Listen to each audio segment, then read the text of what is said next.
Well, Picard stumbled on into another episode, and it was all very predictable.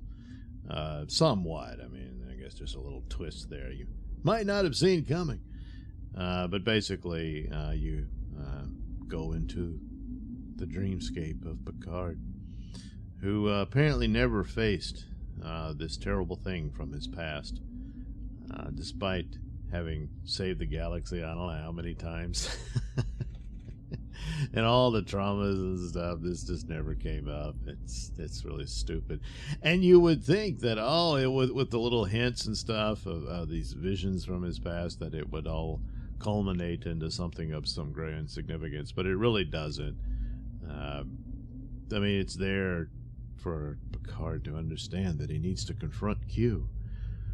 Well, that was pretty obvious from the get-go, so I don't know what he needed that for, but anyway, it does this thing you've seen a million times in a dozen shows, even more than that, where you go into someone's dream and try to save the day and all that. So, of course, little boy Picard is in there. There's two different dream worlds. There's Picard getting therapy from special guest star Dr. Bashir, but he's not playing Dr. Bashir. He's playing a mysterious character, and that's the big reveal. No, it's not Q.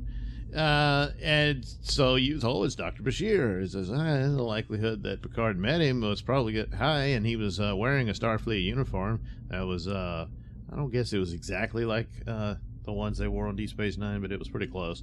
But nevertheless, he was, giving this therapy session to Picard, which, Dr. Bashir was a medical officer. I mean, I'm sure he had some amount of psychiatric training, but not completely. But nevertheless, whatever. It's not Bashir anyway, so it doesn't matter. But anyway, there he was, and they were talking, and you're not facing the truth, Picard. You don't know. And then the other dreamscape is the one you've been getting snippets of throughout the series, of this dungeon, and it's scary. And little boy Picard with his mommy and all that. So you get a bunch of that, and he's dressed up like a fairy tale prince, and she's the queen or whatever, and they're being chased by monsters. And what do you think it really means? And all that. And little Picard just doesn't want to face the reality of whatever it could be. So then Laris, and by the way, Laris, turns out it's not Laris, I forget what they're calling her, the Watcher, but she really is a Romulan who was recruited by the same people that recruited Gary Seven and all that. So, they recruited a Romulan this time and sent her to Earth instead of to Romulus. But, whatever. So she's Laris's great-great-great-great-grandma or something like that. Anyway, so she goes in and, of course, helps little boy Picard because he's scared. And Mommy disappeared. So here comes other Mommy to help Picard. Whatever.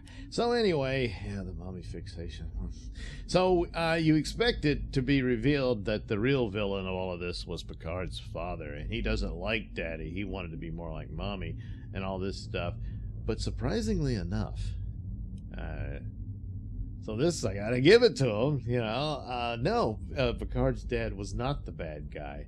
He was just stuck with this woman that he was married to who had bouts of insanity. So Picard's mommy was nuts and would freak out on occasion, and her husband would have to lock her up for the kids' safety, Now, they had at least two kids, because remember, Picard had his brother, and they fought. The brother stayed behind at the wine vineyard where Picard went off into space and all that. And, there was some animosity between them and all that, and they fought and everything. And then they made up and everything seemed fine. And then in the movie, Generations, it was revealed that his brother and nephews and nieces, I think, I don't know if his brother had a daughter or not. But anyway, the whole family gets wiped out in the fire, Pretty horrible.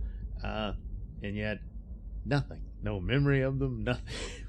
Because nobody on the show remembers any of that. Now maybe they'll mention it later, whatever. But the interesting thing is, guess who the father was? It was Dr. Bashir. But he wasn't Dr. Bashir. He was Picard's daddy, who didn't go bald, apparently. The stupidity of the dialogue is that he decided to, you lived longer than I did, but at least I kept my hair. What the hell is that? So apparently, Picard's father was the spitting image of Dr. Bashir. So, I don't think they did any shows or crossovers or anything. Patrick Stewart, he had a guest appearance in Deep Space Nine for the send off of the beginning of the pilot of the show. But if any interactions with Dr. Bashir, he says, you remind me of my father, So, I mean, you get the guy in there to play the role, and you just do it for, oh, look, and then that's it,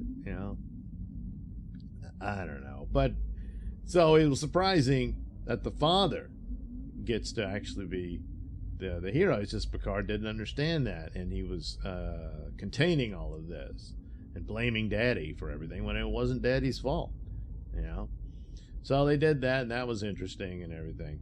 But that was about it. The rest of it is just Rios chasing after the Doctor, and I'm guessing he's going to stay behind in the past. Just hope they don't do this thing where he becomes his own great-great-grandfather. But anyway, that's probably what they're going to do with that. What's her name? Agnes is still wandering around doing weird crap because she's the new Borg Queen. And stupid Raffi and Seven are looking for her, and they have their stupid dialogue back and forth about romance and stuff.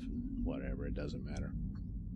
But after the dream stuff, which I expected to be boring and everything, but it's probably the best part of the show. God. And then everything just goes downhill. He goes back to the new Guinan. And they go to this BS that she has some mystic means by which to contact Q. We need to summon Q, like he's a demon or something. And it's just so stupid. I mean, Picard would just go, "Damn it, Q!" And then Q would show up, So everything shakes and rattles, and then nothing happens. And they're like, "Oh, where's Q?" She says, "Oh, this is supposed to work." But of course, Q's powers are broken or whatever, so you can't conjure him like a normal Q. It was just stupid. So, and then they get busted by the feds because they got security camera of Picard beaming into the street. So now they know you're aliens or something, So that's, And then stupid Picard drops his badge, so he doesn't have a communicator. So now they're going to have to rescue him like they did Rio. So, back and forth and back, rinse, lather, repeat, all that stuff. And so, of course, the other plot is Borg Queen. So, apparently, they're fine with Renee Picard. She's good. Picard's little pep talk helped her out, so she's going to go off and be a good little astronaut. And so the actual mission they were sent to do is over. They're just such klutzes and clumsy and stupid that they can't just leave and hop in the ship and head back because everything's a mess.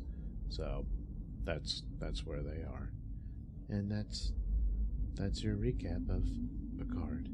Yeah.